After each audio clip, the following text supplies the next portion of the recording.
आशाताई 4 वर्षापूर्वी मराठी शाळेतून शिक्षिका पदावरून रिटायर्ड झाल्या होत्या आणि आपल्या पतीसोबत आनंदाचे जीवन त्या जगत होत्या.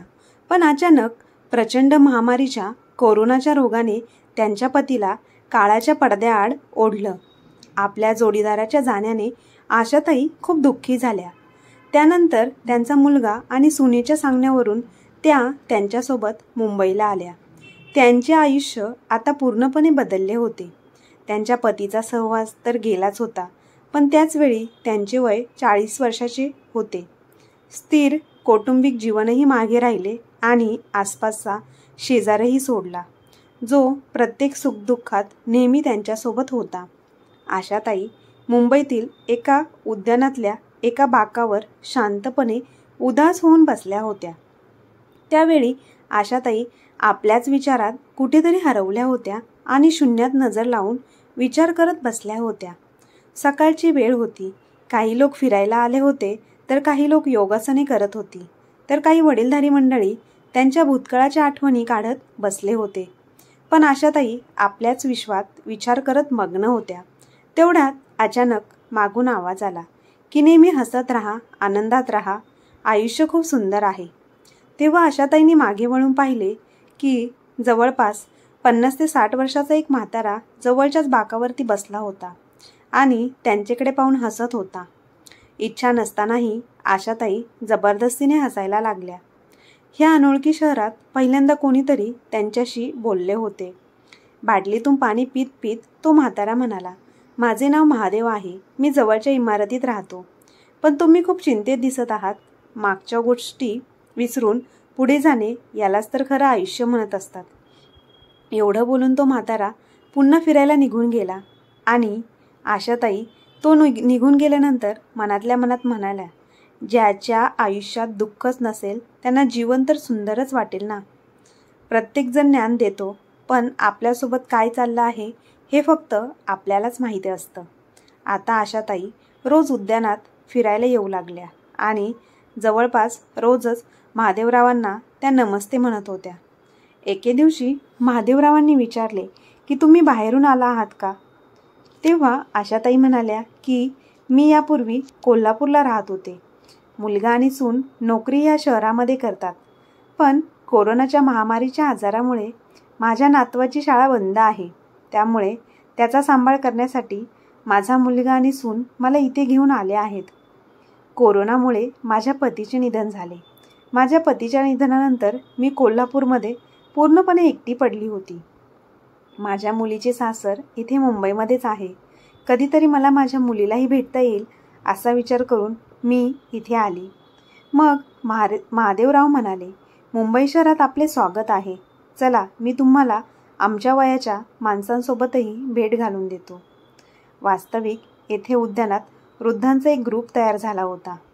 आम्ही सर्वजण एकमेकांच्या सुखदुःखात सहभागी होतो. सर्वजण सोबत हसतात, बोलतात, कधी भजने गातात, तर कधी कुठे जवळच मंदिरात फिरायला जातात.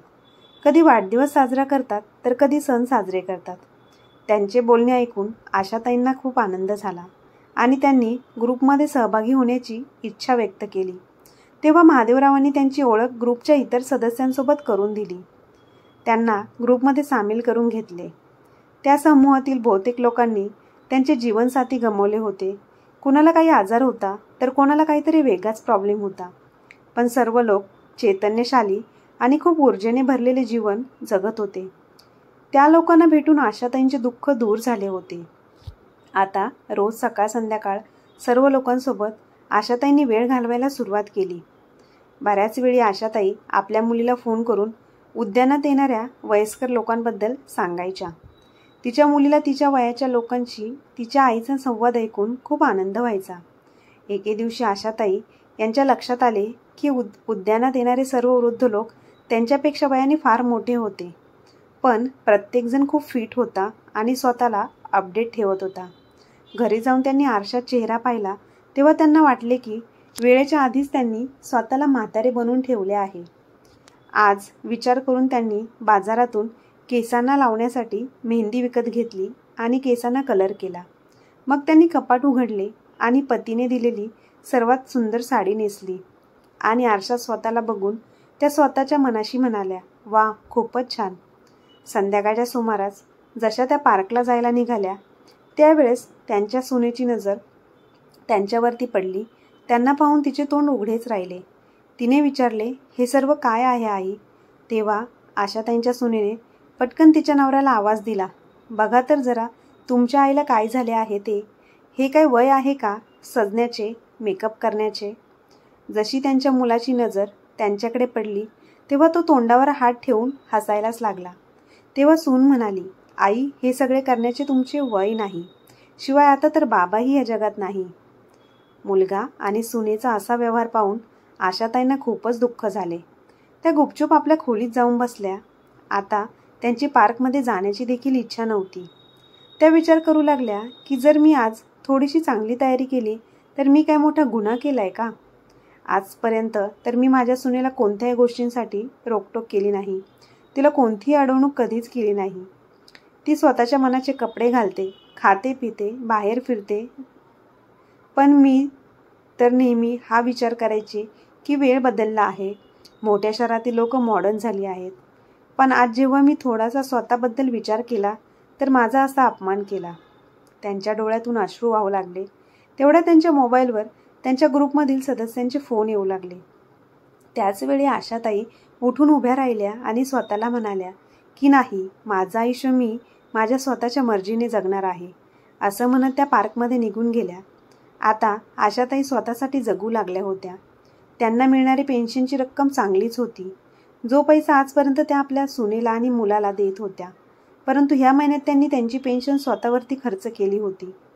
पार्कमध्येही त्यांच्या बऱ्याच मैत्रिणी आता झाल्या होत्या, ज्यांच्यासोबत बाजारात जाऊन त्यांनी स्वतःसाठी आवडते कपडे आणि वस्तू विकत घेतल्या होत्या. पण सुनेला मात्र ह्या सर्व गोष्टी खटकत होत्या. तिने तिच्या पतीचे कान भरवत सांगितले की तुम्ही आईला रोकटोक का नाही केली? किती फालतू खर्च करू लागली आहे आई. आता आपल्या हातात एक पैसाही देत नाही. त्यांच्या येण्याने आपलाही खर्च वाढलेलाच आहे ना. बायकोच्या बोलण्यात अडकून आशाताई यांचा मुलगा जितेंद्र त्यांच्या जवळ गेला आणि म्हणाला की आई, ह्यावेळेस तू तुझे पेन्शनचे पैसे का नाही दिले आम्हाला? त्याचे बोलणे ऐकून आशाताई हैराण झाल्या. तितके त्यांची सून येऊन म्हणाली की अहो सासूबाई, या वयात इतका फालतू खर्च करणे चांगली गोष्ट आहे का? पार्कमध्ये काय जाऊ लागल्या तर तुम्ही आझाद पक्षासारख्या मोकळ्या उडत आहात. त्यावेळी आशाताई म्हणाल्या की सुनबाई, मी तुला पण पूर्णपणे आझादीच दिली आहे ना. त्यामुळे तुम्ही लोक माझ्यावरती कोणतेही निर्बंध टाकू शकत नाही. मी जे काही करते ते माझ्या इच्छेनुसार आणि मर्जीनुसारच करत आहे. त्यांचे हे बोलणे ऐकून मुलगा आणि सून दोघेही शांत बसले. आशाताई स्वयंपाक करण्यात अव्वल होत्या. एक दिवस त्यांनी गाजरचा हलवा बनवला. तेव्हा आपल्या ग्रुपच्या सदस्यांसाठी पार्कमध्ये घेऊन गेल्या आणि सर्वांना खाऊ घातला. परंतु महादेवरावांनी तो घेण्यासाठी नकार दिला. तेव्हा आशाताई यांनी विचारले, तुम्हाला गाजरचा हलवा आवडत नाही का? तेव्हा महादेवराव म्हणाले की गाजरचा हलवा तर मला खूप आवडतो, पण मला डायबिटीज आहे आणि ब्लड प्रेशरचीही समस्या आहे. म्हणून मी बाहेरचा गोड गाजरचा हलवा खाऊ शकत नाही आणि घरी मला बनवताही येत नाही. म्हणून मी गाजरचा हलवा खाणे सोडलेच. मग आशाताई म्हणाल्या की म्हणजे तुमच्या घरी कोणीच नाही का? यावर महादेवराव बोलू शकले नाहीत. त्यांच्या डोळ्यात अश्रू निघाले आणि ते गुपचूप घराकडे निघून गेले. 2 दिवस निघून गेले होते. महादेवराव पार्कमध्ये काही आलेच नाही. ग्रुपच्या सदस्यांनी विचारले असता कळाले की ते फोनही उचलत नाही. आशाताईंना मनातल्या मनात त्यांची आता काळजी वाटू लागली होती. सारखं सारखं त्यांचा तो हसरा खेळता चेहरा त्यांच्या डोळ्यासमोर येऊ लागला होता. जसे घरी जाण्यासाठी त्या पार्कमधून निघाल्या तेव्हा त्यांची पावले स्वतःहून महादेवराव यांच्या घराकडे वळाली. सिक्युरिटीला त्यांच्या घराचा नंबर विचारला आणि त्यांच्या दारावरची बेल वाजवली. महादेवरावांनी अडखळत पावलांनी चालत येऊन दरवाजा उघडला. जसं त्यांनी दारात उभे असलेल्या आशाताईंना पाहिलं तेव्हा त्यांना आश्चर्याचा धक्का बसला आणि मग त्यांनी आशाताईंना आतमध्ये घरामध्ये बोलावले. महादेवराव यांची अशी स्थिती पाहून आशाताई यांना खूप वाईट वाटले आणि त्या हैराण झाल्या आणि म्हणाल्या की तुमची तब्येत इतकी खराब आहे, पण घरात तुमच्या सेवेसाठी, देखरेखीसाठी कोणीही नाही. तेव्हा महादेवराव म्हणाले की खरं तर मी एकटाच इथे राहतो. हे ऐकून आशाताईंना खूप अस्वस्थ झालं. इतक्या चांगल्या स्वभावाचा व्यक्ती आणि असा एकटा, हे एकटे पण त्याच व्यक्तीच्या नशिबात का आले आणि जेव्हा ते आजारी आहे तर त्यांची काळजी घेणारे कोणीही नाही. मग आशाताई यांनी ग्रुपवरच्या इतर सदस्यांना फोन करून बोलावले. महादेवराव यांनी सगळ्यांना बोलवण्यास खूप नकार दिला, पण आशाताई म्हणाल्या, हे तुम्ही काय बोलताय? ज्या व्यक्तीने मला जगायला शिकवले त्याला मी असे एकटे कसे सोडू? काहीच वेळात बाकीच्या सदस्यांच्या मदतीने आशाताईंनी महादेवरावांना डॉक्टरांकडे घेऊन गेल्या आणि डॉक्टरांनी त्यांना चांगला आहार आणि औषधं वेळेवर घेण्यासाठी सल्ला दिला. पण त्यांच्या खाण्यापिण्याच्या समस्या होत्या. आशाताईंनी व ग्रुपमधील इतर 2 महिला सदस्यांनी त्यांच्या घरी 3 वेळचे जेवण तयार करून पाठवण्याची जबाबदारी घेतली. वेळोवेळी आशाताई यांना औषधं घेण्यासही सांगत असत. काही दिवसातच महादेवराव पूर्णपणे बरे झाले आणि उद्यानात परत येऊ लागले. एके दिवशी आशाताईंनी त्यांना विचारले, तुमच्या या जगात कोणीच नाही का? आज आशाताई यांच्या प्रश्नाला महादेवराव नाही म्हणू शकले नाहीत आणि एक एक करून आपल्या भूतकाळाचे पान उलटू लागले आणि हसत म्हणाले, ते किती सुंदर दिवस होते जेव्हा मी माझ्या पत्नीला लग्न करून घरी घेऊन आलो होतो. आम्ही दोघांनी मिळून किती सुंदर स्वप्न पाहिली. तुम्हाला म्हणून सांगतो हो आशाताई, आमच्या लग्नाला 9 वर्षापर्यंत आम्हाला मूळबाळ झालेच नाही. बरं, आजकाल वैद्यकीय उपचार घेतल्यानंतर आनंदाची बातमी आली आणि आमच्या मुलाचा जन्म झाला. आमच्या छोट्याशा कुटुंबात आम्ही खूप आनंदी होतो, पण कदाचित तोच आनंद देवाला मान्य नव्हता. माझा मुलगा नुकताच 6 वर्षाचा झाला होता जेव्हा एके दिवशी मला समजले की माझ्या बायकोला कॅन्सर झालेला आहे आणि मला कळाले तोपर्यंत खूप उशीर झाला होता. माझी जीवनसाथी या जगातून कायमची निघून गेली. बोलता बोलता महादेवराव यांचा गळा भरून आला. नातेवाईकांनी मला परत लग्न करण्याचा खूप मोठा सल्ला दिला, पण मला माझ्या एकुलते एका मुलाला सावत्र आईकडे सोपवायचे नव्हते. मी एकट्याने त्याला आई आणि बाप या दोघांचेही प्रेम दिलं, पण कशाची कमी कधीच पडू दिली नाही. पण मुलगा मोठा झाल्यावर मुलाने बघा काय केले. एका महिन्यासाठी अमेरिकेला फिरायला जात आहे असे सांगून मुलगा आणि सून निघून गेले आणि त्यानंतर मला कळाले की ज्या घरात आम्ही लोक राहत होतो मुलाने ते घर अमेरिकेला जाण्यासाठी आधीच विकून टाकले होते आणि ज्यांनी ते घर खरेदी केले होते त्यांना तो सांगून गेला की 2 महिन्यानंतर घर खाली करून घ्या. आणि त्यानंतर मुलगा परत कधी आलाच नाही आणि त्यानंतर मुलगा आला नाही म्हणून मी त्याची आत्तापर्यंत वाट पाहत राहिलो. परंतु महादेवराव त्यांच्या डोळ्यात पाणी आणत म्हणाले, जर मी माझ्या सेवानिवृत्तीचे पैसे FD मध्ये ठेवले नसते तर मी आज रस्त्यावर आलो असतो. त्याच पैशातून मी हे 2 खोल्यांचे घर विकत घेतले आणि ते आता त्यात मी आनंदाने राहू लागलो आहे. हे सांगताना आणि बोलत असताना महादेवराव यांच्या डोळ्यातून अश्रू वाहू लागले. आशाताई यांनी त्यांना प्रोत्साहन दिले आणि म्हणाले, अरे तुम्हीच मला सांगत होता की प्रत्येक क्षणी हसत राहायला पाहिजे आणि आता तुम्हीच हे विसरलात. दोघांनाही एकमेकांमध्ये एक चांगला मित्र दिसू लागला. त्यांच्यासोबत ते त्यांची सुखदुःख शेअर करू शकत होते. काही दिवस गेल्यानंतर एके दिवशी आशाताई पार्कमध्ये गेल्या तेव्हा ग्रुपमधील सदस्याने एक मोठा केक ऑर्डर केला. हे पाहून त्यांना खूप मोठा धक्का बसला. तर तिथे पोस्टात सगळ्यांनी आशाताईंना वाढदिवसाच्या शुभेच्छा दिल्या. आशाताईंनी स्वतःला आठवत नव्हते की आज त्यांचा वाढदिवस होता. सर्वांचं इतकं प्रेम पाहून त्यांच्या डोळ्यात आनंदाश्रू आले होते. केक कापून झाल्यावर सगळ्यांनी मिळून आशाताई यांना एक अतिशय सुंदर साडी भेट म्हणून दिली. तेव्हा आशाताई यांनी विचारले, पण माझा वाढदिवस आज आहे हे तुम्हा लोकांना कसे समजले? तेव्हा महादेवराव म्हणाले, सोशल मीडियाच्या माध्यमातून सर्व काही कळते आता. वाढदिवस साजरा केल्यानंतर आशाताई त्यांची भेटवस्तू घेऊन घरी पोचल्या. तेव्हा त्यांनी भेटवस्तू जेवणाच्या टेबलवर ठेवली. तेव्हा सुनेची नजर त्या साडीवरती पडली. तेव्हा ती म्हणाली, जितेंद्र, तू माझ्यासाठी इतकी सुंदर साडी आणलीस, थँक्यू सो मच. तेव्हा जितेंद्र म्हणाला, नाही, मी तर साडी आणलीच नाही. ते ऐकून आशाताई फ्रेश होऊन बाहेर आल्या आणि म्हणाल्या, ही साडी माझी आहे. सुनबाई म्हणाली, आई, ही साडी तर खूप सुंदर आहे, पण तुम्ही या साडीचे काय करणार आहे? मी ही साडी घेते, असं म्हणत तिने साडी उचलण्यासाठी हात पुढे करताच आशाताई यांनी ती साडी उचलली आणि म्हणाल्या, नाही सुनबाई, ही साडी माझ्यासाठी खूप मौल्यवान आहे. सून आपल्या सासूकडे पाहतच राहिली. तेव्हा आशाताई म्हणाल्या, खरं तर आज माझा वाढदिवस होता, म्हणून उद्यानातील सर्व सदस्यांनी ही साडी मला भेटवस्तू म्हणून दिली आहे. आई, खरंच आज तुझा वाढदिवस होता, आम्हाला तू बोलली नाहीस. कारण आई, तू तुझा वाढदिवस कधीच साजरा करत नाही, त्यामुळे तो आमच्या आठवणीत राहिलाच नाही. यावेळी आशाताई जुन्या आठवणींमध्ये हरवून गेल्या होत्या. जेव्हा त्यांच्या मुलाच्या वाढदिवसानिमित्त त्या दिवसभर स्वयंपाकघरात उभ्या राहून त्याच्या आवडीचे पदार्थ बनवायच्या आणि संध्याकाळी मुलांच्या सोबत, त्यांच्या मित्रांसोबत, सगळ्यांसोबत जितेंद्रचा वाढदिवस साजरा करायच्या. पण मग नंतर त्या विचार करू लागल्या की मुलगा आणि सून आपल्या आयुष्यात मस्त असतात, तेव्हा मोठ्यांनी स्वतःसाठी जगायला हवं. पण सुनेला तिच्या सासूमध्ये झालेला बदल अजिबात आवडत नव्हता. एके दिवशी आशाताई पार्कमध्ये फिरायला गेल्या होत्या, तेव्हा त्या आपला मोबाईल सोबत घ्यायला विसरल्या. त्या दिवशी त्यांची सून आणि मुलगा लवकर घरी आले आणि सुनेची नजर सासूबाईंच्या मोबाईलवर पडली. तिने तो उचलला आणि तपासायला सुरुवात केली.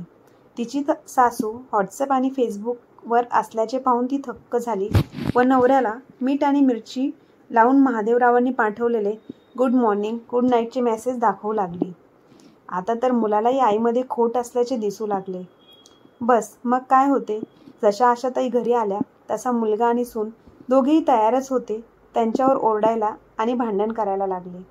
आपल्या आईला काही बोलण्याची संधी देण्याआधीच त्यांच्या चरित्र्यावर बोट ठेवू लागले.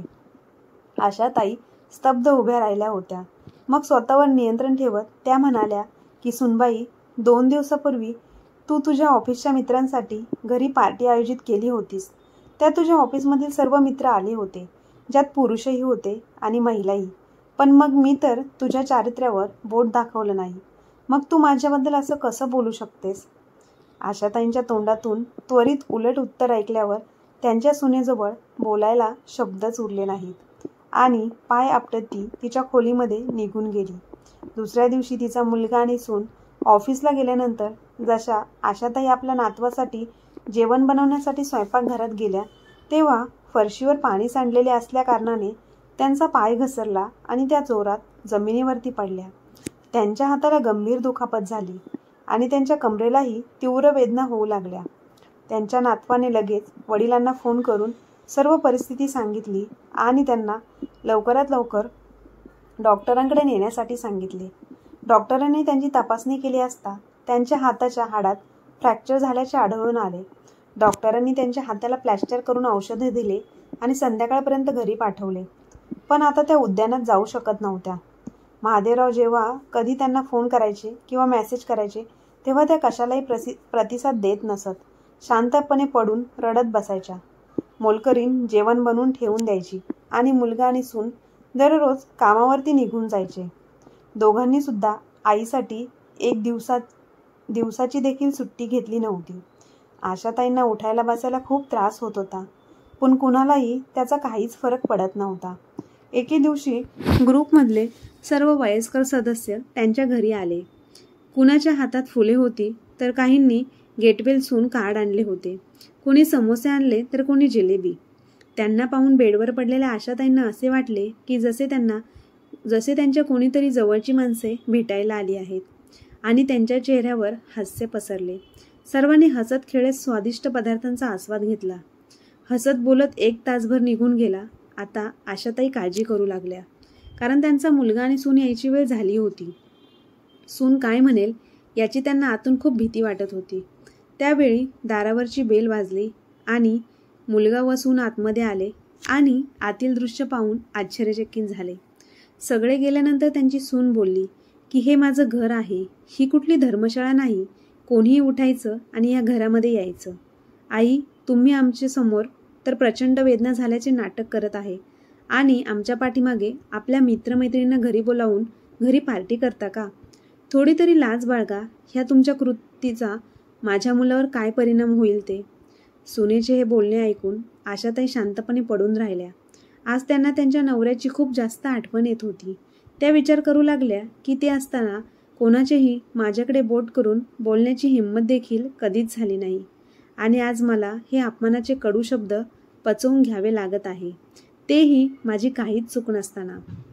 दिवस असे जाऊ लागले आणि जवळपास 2 महिन्यानंतर आशाताई यांच्या हाताचे प्लॅस्टर काढले गेले. आता त्या पुन्हा पार्कमध्ये जाऊ लागल्या आणि हळूहळू त्यांचे हास्य पुन्हा परत येऊ लागले. पण सुनबाईचे टोमणे काही थांबण्याचे नाव घेतच नाही आणि मुलाने ह्या सर्व गोष्टींकडे दुर्लक्ष केले होते. घरातील वातावरणामुळे अस्वस्थ होऊन एके दिवशी आशाताई यांनी निर्णय घेतला की आता बस झालं, अजून नाही. जीवनाची संध्याकाळ तर झालीच आहे आणि हे जीवन कधी संपेल माहीत नाही. म्हणून त्याआधी मला स्वतःसाठी जगायचे आहे. जे मला आवडेल ते मला करायचे आहे. मुलगा आणि सून यांचा मोह बाजूला ठेवून त्यांनी एक दिवस ठरवले आणि समोरच्या इमारतीत भाड्याने 2 खोल्याचा फ्लॅट विकत घेतला. जेव्हा मुलांनी त्यांना थांबवण्याचा प्रयत्न केला तेव्हा आशाताईंनी स्पष्ट म्हणाल्या की आता मला कोणावरती ओझे बनून राहायचं नाही. तेवढ्यात त्यांची सून बोलली, हो, पंख लागले आहेत आता तुम्हाला. आता तर तुम्ही मोकळ्याच फिरायला जाणार. राग येण्याऐवजी आशाताई हसत म्हणाल्या, आता मी माझी अपूर्ण राहिलेली सर्व स्वप्न पूर्ण करेल. सामान बांधून त्या त्यांच्या फ्लॅटवरती शिफ्ट झाल्या. त्यांना इतकी पेन्शन तर येतच होती की त्या एक मोलकरीण ठेवू शकतील आणि स्वतःचा खर्च आरामात भागवू शकतील. आता आशाताई आपले जीवन शांतपणे जगत होत्या. त्यांचा मुलगा आणि नातू त्यांना अधूनमधून भेटायला येत होते, पण सुनेला तितकेही कष्ट घ्यावेसे वाटले नाही. महादेवराव बऱ्याच वेळा त्यांच्या घरी संध्याकाळचा चहा प्यायला यायचे. अनेकदा उद्यानातील इतर वृद्ध लोकही त्यांच्या घरी येत जात असायचे. आता आशाताई यांना स्वतःला खूप मोकळं झाल्यासारखं वाटत होतं. आशाताई यांनी त्यांच्या मुलीलाही त्यांच्या विभक्त होण्याबद्दल सांगितले होते. त्यामुळे ती थोडीशी दुःखी तर झालीच होती, पण आईला आता तिच्या इच्छेनुसार जगता येईल असा दिलासा देत होती. एके दिवशी आशाताई यांना आश्चर्याचा धक्का बसला होता जेव्हा त्यांनी आपल्या मुलासोबत सुनबाईला त्यांच्या घराच्या आत येताना पाहिले. त्या काही विचारण्याच्या आधीच ती एकदम आत आली आणि म्हणाली, सासूबाई, काही लाजलज्जा उरली आहे की नाही? माहिती आहे समाजातील लोक तुमच्याबद्दल काय बोलत आहे ते. शेवटी तुमच्या आणि महादेवराव यांच्यामध्ये काय चालले आहे? तेव्हा आशाताई म्हणाल्या, समाजातील लोक काय म्हणतील याची मला पर्वाच नाही. मला एवढेच माहिती आहे की माझ्या आयुष्यात संपूर्ण जबाबदाऱ्या पार पाडताना स्वतःचा विचार करणे सोडूनच दिले होते. त्यामुळे उर्वरित आयुष्य मला आनंदाने जगायचे आहे आणि मला वाटत नाही की यात कोणाला काही अडचण असावी. आणि राहिला प्रश्न महादेवरावांचा, तर त्यांनी मला कसे जगायचे हे शिकवले आहे, नाहीतर मी पूर्णपणे तुटून पडले होते. तेव्हा त्यांचा मुलगा म्हणाला, पण आई, तू त्या लोकांना ओळखत नाही. असे लोक आपलेपणा दाखवून दुसऱ्यांना लुटून जातात. बेटा, हे केस मी उन्हात पांढरे केले नाहीत आणि असेही आपल्याच माणसांनी लुटले आहे तर दुसरे काय लुटतील रे? तुम्ही माझ्याकडे काय सोडले आहे का कोणी लुटून घेईल? त्याच वेळी दरवाजात उभे असलेले महादेवराव हे सर्व काही ऐकत होते. ते घरात आले आणि त्यांना पाहताच आशाताई यांचा मुलगा आणि सून यांचे तोंड उघडेच पडले. जसे ते उठून बाहेर जाऊ लागले त्याच वेळी महादेवराव त्यांना म्हणाले, बेटा, आशाताई यांना नाहीतर तुमच्यासारख्या लोकांना वाईट वाटायला हवं. तुम्ही लोक कोणाच्या चारित्र्यावरती बोट ठेवण्यापूर्वी एकदा तरी विचार करून बोलत जा. तुम्हा लोकांना जाणून घ्यायचे आहे की तुमची आई काय करत आहे. महादेवरावांनी हे सांगताच आशाताई यांनी गप्प राहण्याचा इशारा केला, पण आज ते थांबणारे नव्हते. ते म्हणाले की आम्ही सर्वजण रोज सकाळ संध्याकाळ उद्यानात बसतो, तेव्हा तिथल्या जवळच्या सोसायटीत काम करणाऱ्या महिलांची मुलं शेजारीच फिरत असतात. लहान वयात ती मुलं वाईट सवयींना बळी पडतात. त्यांना सांभाळायला कोणीही नसतं. त्या गरीब लोकांकडे इतकेही पैसे नाही की ते आपल्या मुलांना शिक्षण देऊ शकतील. तुमच्या सासूबाईंना त्या मुलांना शिकवण्याचे चांगले कार्य करायचे आहे. त्यांना एक शाळा उघडायची आहे जेणेकरून शिक्षणापासून वंचित राहिलेल्या सर्व गरीब मुलांना मोफत शिक्षण मिळावे. तुमच्या आईला गरीब लोकांना मदत करून त्यांचे म्हातारपण सार्थकी करायचे आहे. अनेकदा आम्ही लोक या विषयावरती बसून नियोजन करत असतो. या कामात आम्हाला मदत करणारी एनजीओ सोबत आमची बोलणी सुरूच आहे. तुझ्या आईचे खूप वर्षाचे स्वप्न आता पूर्ण होणार आहे. पण आज आपल्याच आईबद्दल तुमचे विचार ऐकून मला फार वाईट वाटले. माझ्या मुलाने मला आधीच सोडले हे चांगले झाले. आश्चर्याची गोष्ट ही आहे, आपल्या आईसाठी मुलगा आणि सुनेची ही विचारसरणी असू शकते. तुम्ही तुमच्या ऑफिसमध्ये कोणाशी हसून बोलत नाही का? तेव्हा तुमच्या आईने तुमच्यावर नियंत्रण ठेवले नाही, तेव्हा तुम्ही कसे? आशाताईंचा मुलगा आणि सुनेकडे ह्या गोष्टीचे कोणतेही उत्तर नव्हते. त्यामुळे ते शांतपणे निघूनच गेले. आज महादेवराव खूप रागावले होते, म्हणून आशाताई म्हणाल्या की सोडा ह्या गोष्टींना, मी मस्तपैकी आपल्या सर्वांसाठी चहा बनवते, चहा प्या आणि मग तुमचा राग शांत होईल. त्यांचे हे बोलणे ऐकून महादेवराव हसले आणि म्हणाले, आपल्या मेहनतीला यश आले. NGO कडून आपल्याला शाळा सुरू करण्यासाठी जवळच एक इमारत मिळाली आहे. हे ऐकून आशाताई यांना खूप आनंद झाला. लवकरच या इमारतीचे शाळेत रूपांतर झाले. सर्व शिकलेले वृद्ध लोक मिळून मुलांना शिकवण्याचे काम करू लागले. सर्व लोकांनी मिळून मदत केली आणि माध्यमिक शाळेच्या सुरुवातीला फक्त 20 मुले होती, पण आता हळूहळू त्यांची संख्या वाढतच गेली. काही वर्षात त्यांच्या शाळेची चर्चा सर्वत्र पसरली. आशाताईंना व त्यांच्यासोबत काम करणारे इतर वृद्ध लोकांना जगण्याचा एक उद्देश सापडला होता. एके दिवशी आशाताई यांची मुलगी काही दिवसांसाठी त्यांच्याकडे आली. तेव्हा ती भाऊ आणि वहिनीला भेटायला गेली. तेव्हा त्यांनी तिला महादेवराव यांच्याबद्दल सांगितले. तिने आपल्या आईला समजावून सांगावे असे ते म्हणाले, पण त्यांच्या मुलीला आपल्या आईची कुठेही चूक दिसत नव्हती. उलट तिच्या आईच्या चेहऱ्यावर हसू पुन्हा उमटल्याचा आनंद तिला दिसत होता. ती तिचे म्हातारपण अतिशय आनंदाने जगत आहे आणि महादेवराव तिला पूर्णपणे पाठिंबा देत आहे. त्यांच्यातली मैत्री स्वार्थाच्या पलीकडे आहे आणि या जगाच्या समजण्याच्या पलीकडे देखील आहे. एकांतात बसून या सर्व गोष्टींचा विचार करता करता त्यांची नजर शेजारी ठेवलेल्या न्यूजपेपरवरती पडली. तेव्हा त्यात छापलेल्या बातमीने तिचे लक्ष वेधले. जेव्हा म्हातारपणात मुले सोडून जातात तेव्हा एकटी आई किंवा एकट्या बापाने कुठे जायचे. म्हातारपणात एकाकीपणावरती मात करण्यासाठी एका 65 वर्षीय वृद्धाने एका 63 वर्ष असलेल्या महिलेसोबत लग्न केले. दोघांचे कुटुंब पुन्हा सेटल झाल्यामुळे ते खूप आनंदी आहे. ही बातमी वाचून आशाताई यांच्या मुलीच्या मनात एक विचार आला. तेव्हा महादेवराव आशाताई यांच्या घरी आले होते. तेव्हा तिने तिच्या आईला आणि महादेवरावांसमोर दोघांच्याही लग्नाचा प्रस्ताव ठेवला आणि सांगितले की जर तुमच्या दोघांचे हे नाते जगाला समजू शकत नसेल तर तुमच्या नात्याला नाव का देऊ नये. तुम्हा दोघांनाही एकमेकांच्या जीवनसाथी व्हायला आवडेल का. तेव्हा आशाताई म्हणाले, हे काय बोलत आहेस तू, ह्या वयात का आम्हाला कलंकित करत आहेस. हे जग काय म्हणेल. पण तिचे बोलणे ऐकून महादेवराव काही वेळ गप्प राहिले. मनात बराच वेळ काही चालू होते. आशाताई यांचा राग पाहून त्यांनी काहीच न बोलण्याचा निर्णय घेतला आणि ते आपल्या घरी परतले. आशाताई यांना त्यांच्या मुलीने समजावलं, आई, जर तुला आयुष्याच्या वाटेवर चांगला साथीदार मिळाला तर सोबत चालण्यात काहीच गैर नाही ग. आशाताई विचार करता करता आपल्या पतीच्या फोटोसमोर बसल्या. त्यांचे मन अस्वस्थ झाले होते. विचार करू लागल्या की माझ्या पतीला फसवू शकत नाही. मग पुढच्या क्षणी विचार आला की माझ्या नवऱ्याला हेच हवं होतं की माझ्या ओठावर नेहमी हसू हवं. माझ्या डोळ्यात अश्रू पाहून त्यांच्याही आत्म्याला शांती मिळणार नाही. आणि जर मैत्रीला एका नात्याचे नाव दिले तर जगाचंही तोंड बंद होईल. महादेवरावांनाही त्या नात्याला काहीच हरकत नव्हती. काळजी होती ती फक्त या दोघांवर कोणी बोट दाखवायला नको.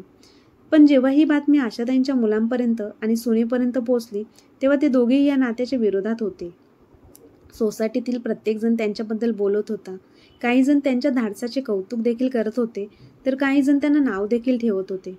2 दिवस गेले आणि अचानक मीडियाचे लोक आशाताईंच्या शाळेबाहेर पोचले आणि त्यांना ह्या नात्याबद्दल प्रश्न विचारू लागले. पण आता आशाताई हैराण झाल्या होत्या की ही बातमी त्यांच्यापर्यंत कशी पोचली. आणि दुसरीकडे आशाताईंची सून मागे उभे राहून हसत होती आणि विचार करत होती, आली मोठी धाडस दाखवणारी, आता पूर्ण जगाला उत्तर दे तेव्हा कळेल. सगळीकडे आरडाओरडा चालू होता. पण आशाताईंनी ठरवलं होतं की ते आज गप्प बसणार नाहीत. जेव्हा सोशल मीडियाने विचारले की हे खरे आहे की ह्या वयात तुम्ही महादेवराव यांच्यासोबत लग्न करणार आहात का, आशाताईंनी स्वतःला बळ आणि एक मोठा दीर्घ श्वास घेतला आणि म्हणाल्या की हे अगदी खरे आहे की आम्ही दोघेही लग्न करणार आहोत. पण यासाठी मजबूर करणारा कोण, हा समाज. आमच्या लग्नाचा उद्देश फक्त आमचा एकटेपणा वाटून घेणे आहे. तो एकटेपणा जो तुमच्या पिढीने आम्हाला दिलेला आहे. अरे, आम्ही लोक फक्त झाडाची वाळलेली पाने आहोत जी कधी खाली पडतील माहिती नाही. पण जोपर्यंत झाडाला जोडलेला आहोत तोपर्यंत खत आणि पाण्याची आवश्यकता आम्हाला आहेच ना रे. एखाद्यासोबत हसायला बोलायला आम्हाला आवडतं आणि जर आम्ही एकमेकांचे सुखदुःख वाटून घेतले किंवा हसत 2 शब्द बोललो तर समाजाला इथे बघवत नाही. तेव्हा महादेवराव आले आणि आणि आशाताईंचा हात हातात घेतला आणि म्हणाले की आम्ही लग्न करण्याचा निर्णय घेतला आहे, जेणेकरून समाजासमोर आमच्या नात्यावर शिक्का बसेल आणि आमच्या हसण्याने आणि बोलण्याने कोणालाही आश्चर्य वाटणार नाही. तरीही कोणाच्या मनात काही प्रश्न असतील तर विचारा. तेव्हा गर्दीतून टाळ्यांचा आवाज ऐकू लागला. ही टाळी आशाताई आणि महादेवराव यांच्या वयोवृद्ध मित्रांकडून वाजली होती. पाहता पाहता संपूर्ण शाळा टाळ्यांच्या गजरात घुमू लागली. सगळेच त्यांच्या या धाडसाचे कौतुक करत होते. तर मग मित्रांनो, आयुष्याच्या शेवटच्या क्षणी उतार वयामध्ये जीवन जगत असताना आशाताईंनी घेतलेला निर्णय आणि महादेवरावांनी लग्न करण्याचा घेतलेला निर्णय तुम्हाला कसा वाटला आणि त्यांनी घेतलेला निर्णय योग्य आहे की अयोग्य हे कमेंट करून नक्की कळवा. आणि तुम्हाला आजची कथा कशी वाटली कमेंट बॉक्समध्ये नक्की सांगा. आणि कथा आवडली असल्यास आपल्या चॅनेलला लाईक, शेअर, सबस्क्राईब नक्की करा. धन्यवाद.